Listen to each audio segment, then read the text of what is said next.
jika sholat bisa merubah kehidupan seseorang, lantas mengapa? Mohon maaf ibu-ibu, ini pertanyaan teman-teman saya. Lantas kenapa seorang mungkin marbot atau tamirul masjid la ghaniyun ya Ustaz? Hada sya'urtu bil huzn wa hada soal yubatiluni bakam tulisannya kadalik wa ana mutawatir la astati ajibu hada soal kadalik Ustaz. Alhamdulillah. طيب بعد من كنا تريدنا أن تسألنا باللغة العربية فلا بأس. شكرا أستاذ. عفوا. So you can ask me with any languages that you want to speak. If you want to ask with English, okay, inshallah.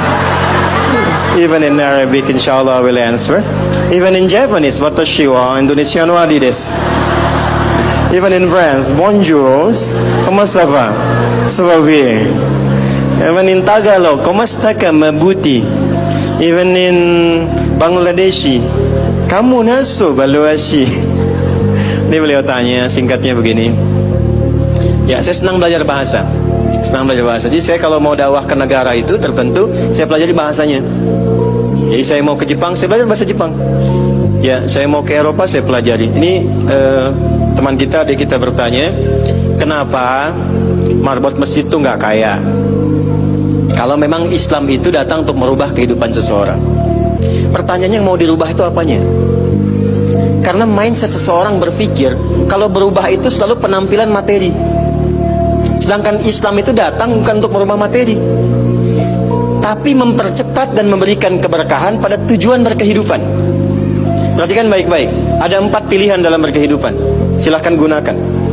1 dengan kedudukan, 2 dengan harta, 3 dengan ilmu, 4 dengan tenaga.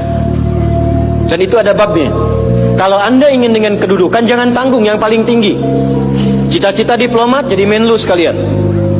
Cita-cita di birokrasi jadi presiden sekalian. Ya, jangan tanggung, jadi yang paling tinggi. Nanti ada babnya, ada fikihnya. Ya, namanya Kitabul Imarah namanya. Kitab ke-33 di Sahih Muslim. Ada 54 topik. Topik ke-33-nya adalah tentang tata kelola negara. Kalau ingin kaya, jangan tanggung. Raih tingkat ketiga sekalian. Tingkat pertama tuh kaya, kedua kaya banget, ketiga kebangetan kayanya.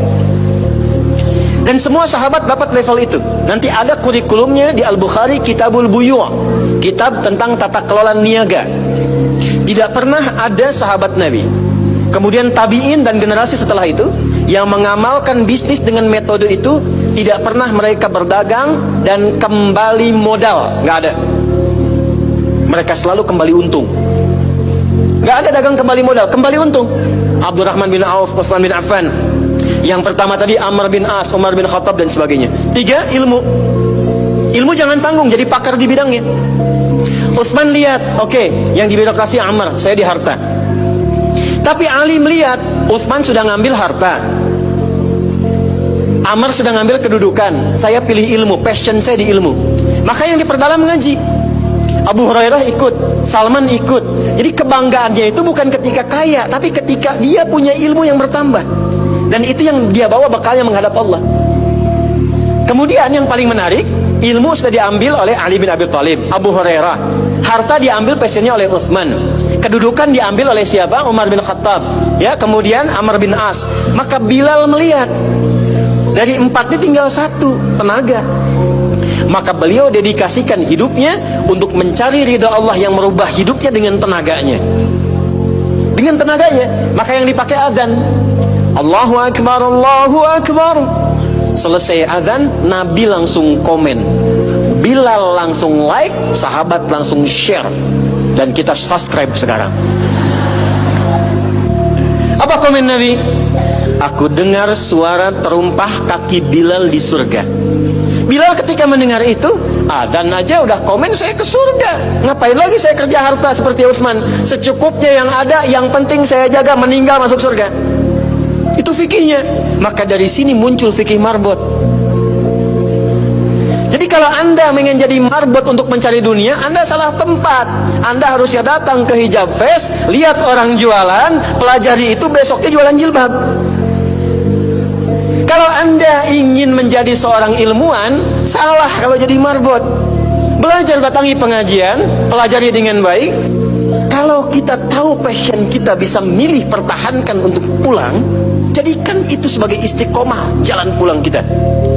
Jadi kalau Anda pengen sukses ukurannya duniawi, jangan jadi marbot. Nanti kotak infak hilang semua. Marbot itu pilihan, fikih sanadnya ke Bilal. Saya punya murid-murid yang belajar khusus tingkatan S1 sampai S3. Kami berikan beasiswa, nanti sebentar lagi dibuka untuk yang perempuan. Itu yang ngajarnya semua pakai sanad.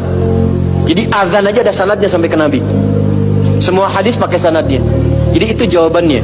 Untuk menjadi marbot, perubahan yang dihadirkan dalam Islam, tinjauannya tidak selalu materi. Maka apa yang dipilih itu? Kalau sudah dipilih, maka jaga konsisten sampai pulang. Nanti menjaga konsisten itu babnya 9 lagi tingkatannya. Untuk konsisten. Konsis 1, konsis 2, konsis 3, konsis 4, sampai konsis 10.